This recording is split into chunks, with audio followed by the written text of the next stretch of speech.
कि अब डीएम साहब की हवा निकल जाएगी। लोग ये कहने लगे कि डीएम साहब की सारी हेकड़ी निकल गई क्योंकि उन्होंने गलत आदमी से पंगा ले लिया। लोगों की सारी काला चिट्ठा खोल के अगर मैंने रख नहीं दिया तो मेरे चेहरा पर पेशाब कर देना। तो वैशाली के डीएम यशपाल मीणा को ट्रोल करते हुए चोट्टा डीएम और तमाम तरीके की बातें सामने रख रहे हैं। पूरा मामला क्या कुछ है विस्तार से बताएंगे आज के इस वीडियो में। तो शुरुआत करते हैं।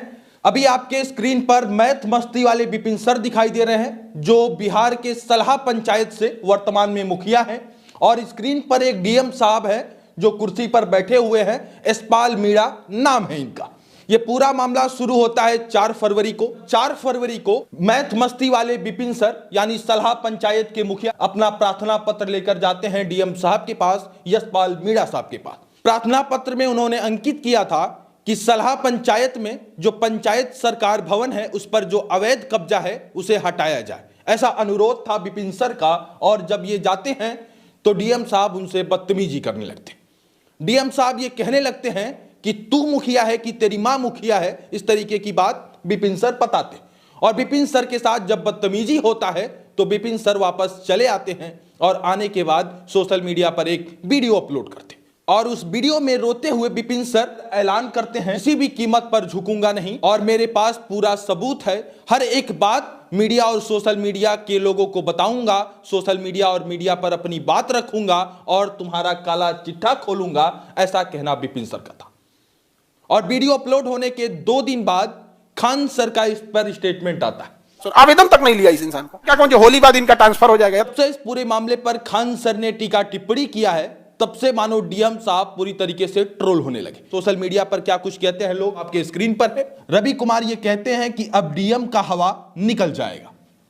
खान सर के वीडियो बनाने के बाद लोग क्या कुछ कहते हैं। सुबोध सहरसा लिखते हैं, विपिन सर से पंगा लेना मतलब खान सर से पंगा लेना, और खान सर से पंगा लेना मतलब 5 करोड़ पढ़ने वाले युवा से पंगा लेना। ये मैथ मस्ती वाले विपिन सर हैं। इन्होंने कहा कि कमीशन न देने पर डीएम करते हैं परेशान। बोलते हुए विपिन सर मुखिया जी रोने लगे, यानी कि यशपाल मीणा साहब पर आरोप लगाए और कहने लगे कि ये जो डीएम साहब हैं इनको मैं कमीशन नहीं देता हूं, जिसके कारण ये मुझे परेशान करते हैं और हमारे साथ बदतमीजी करते हैं, और ये कहते हैं कि तू मुखिया है कि तेरी मां मुखिया है। इस तरीके की बात 4 फरवरी को डीएम साहब करते हैं। और इस पूरे बात को सुनने के बाद खान सर के स्टूडेंट और विपिन सर के स्टूडेंट भड़क गए, और विपिन सर के स्टूडेंट डीएम साहब को खरी खोटी सुनाने लगे और कहने लगे कि ऐसे डीएम साहब को तो पद से बर्खास्त कर देना चाहिए और ऐसे डीएम साहब की जबरदस्त रिहाई होनी चाहिए। और ऐसे डीएम साहब के बारे में क्या कुछ कह रहे हैं स्टूडेंट,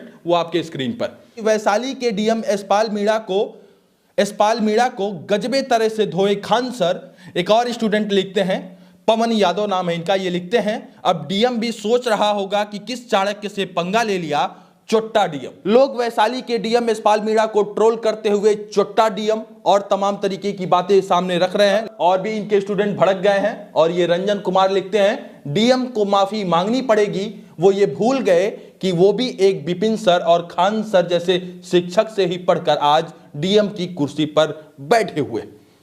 बहरहाल अभी डीएम साहब का इस पूरे मामले पर कोई प्रतिक्रिया नहीं आया है। विपिन सर लगातार अब वीडियो बनाते हुए अपने चैनल पर अपलोड कर रहे हैं। इस पूरे मामले को हवा और जोर से तब मिलने लगी जब खान सर ने इस पूरे मामले पर अपनी प्रतिक्रिया दी। खान सर ने यह कहा कि शिक्षक को अकेला ना समझा जाए, हम सभी शिक्षक उनके साथ हैं, यानी कि अपनी उपस्थिति विपिन सर के साथ दर्ज की। उसके बाद और क्या कुछ लोग कह रहे हैं।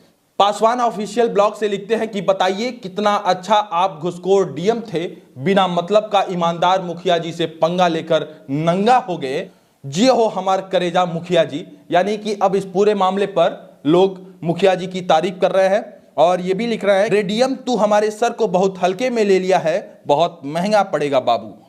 बहरहाल इस पूरे मामले पर जांच होना चाहिए कि आखिर जिस पंचायत सरकार भवन के अवैध कब्जे की बात सलहा पंचायत के मुखिया विपिन सर अपने वीडियो में कर रहे हैं, आखिर ये पूरा मामला क्या। जब विपिन सर अनुरोध करने जाते हैं प्रार्थना पत्र लेकर कि जमीन का सही तरीके से जांच करवाया जाए, यानी उस जमीन का जांच करवाया जाए जिस पे पंचायत सरकार भवन बन रहा था और उसका अवैध अतिक्रमण, अवैध कब्जा हटवाया जा रहा था, लेकिन डीएम साहब ने एसडीओ साहब को फोन किया, जिसके बाद अवैध कब्जा हटाने का कार्य बाधित हो गया और पंचायत सरकार भवन बनने का काम पूरी तरीके से ठप पड़ गया, रुक गया।